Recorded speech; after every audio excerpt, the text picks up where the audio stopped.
Hi, Doug McLennan here at the Ojai Music Festival for day 3, and we're in Saturday night where we've just heard Lou Harrison's Suite for Symphonic Strings.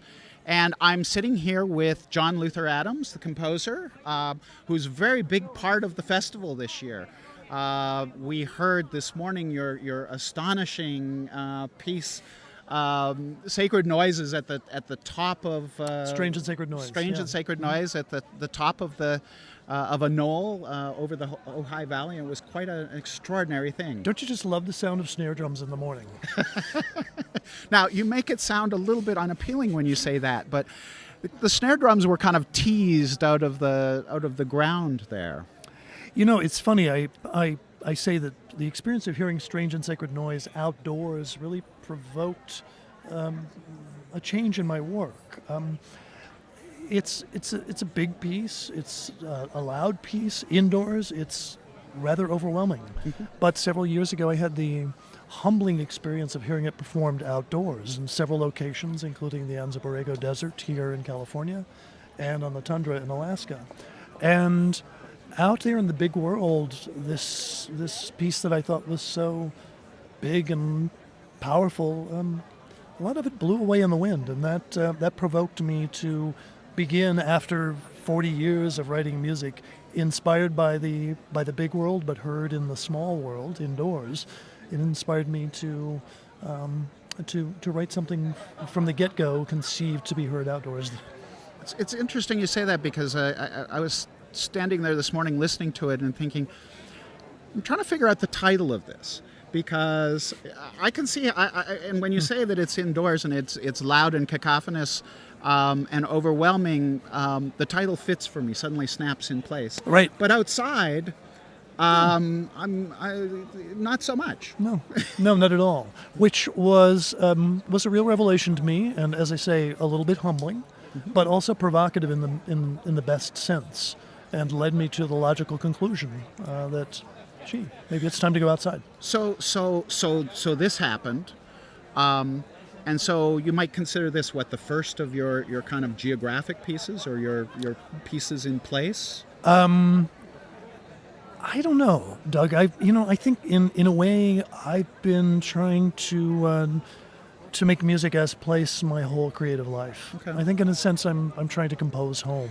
So I want to inhabit the music. Okay, so but if this ended up being a revelation when you heard it outdoors, do you feel like since then your thinking about that has evolved beyond? Oh, absolutely. This? Yeah. In what way? Well, in several ways. I guess the simplest way to put it is that years ago I was painting pictures, or I was telling stories. I was making music about place.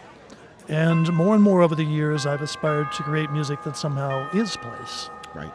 Yeah. We're running short of time here. We got started a little bit late. So can we talk about the Harrison? Lou Harrison piece, and then your piece in tribute to Lou. But I'd love to talk about the Harrison because it's a piece I first encountered in 1974 when I was 21 on the recording. Many years it was the only recording of the piece, Louisville Records, and I haven't heard it since. Huh. I loved it dearly, and it's an extraordinary piece.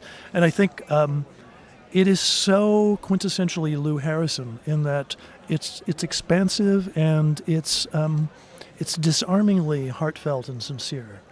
And in the early 70s, there was still this sort of ongoing war, for lack of a better word, between music that was smart and music that sounded good. Right. And the music of Lou Harrison was a very powerful model for me and for many other composers of my generation. That wait a minute, we can have our cake and we can eat it too. We can have music that is intellectually airtight, but also just unabashedly beautiful. So I know Lou is very dear to your heart in that way, and you wrote this piece for Lou Harrison. Yes. So tell us a little bit about the the tribute? Well, Lou was one of the most important people in my life, both musically and personally. And it was not only his music, but it was his example as an artist, as a human being, as a great spirit, of how one can live in this world in an uncompromising way, without bitterness or regret. So I loved Lou dearly, as did so many of us who were his children. And when he died, it was a major event. It was as though the great redwood had fallen in the forest. And it's hard to imagine that it was 10 years ago now. Right. Because he seems so much a presence still in my life. And certainly here in California, and more specifically at this festival. Right. Can you tell us a little bit about this particular piece? Well, it started out with a dream. And in the dream, I heard a piece that I had composed and was rehearsing for gamelan and chorus. And I played in gamelans as a student at Cal Arts many moons ago, but I was never of the gamelan. Right. But I woke up and I wrote down what I could remember the dream, and I was very excited. And I thought, well, this is it. This is the piece I'm going to write in tribute to Lou. And I made a phone call or two, started talking with friends, people in the Lou family, and was convinced that this was what was going to happen. But as time went on, I began to feel, oh, wait a minute. It's a little presumptuous of me. Who am I, having never written a piece for gamelan, Right. to make my first piece for gamelan a tribute to the master of American gamelan. Sure. So, I don't know, somewhere along the way I stumbled onto this other instrumentation of string quartet, string orchestra, and two pianos. And I was off and running, writing this piece. And when I finished it, I remember one evening I was sitting in my studio in Alaska at the piano, plunking through it, and very pleased with what I was hearing, thinking, well, this is it. And suddenly I stopped, because I realized that it sounded like gamelan. Huh.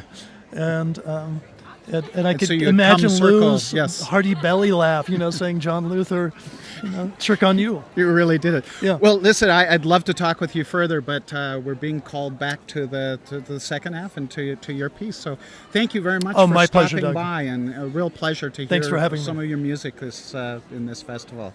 Thanks. And we'll be back in just a couple of minutes to hear John Luther Adams for Lou Harrison. So join us then.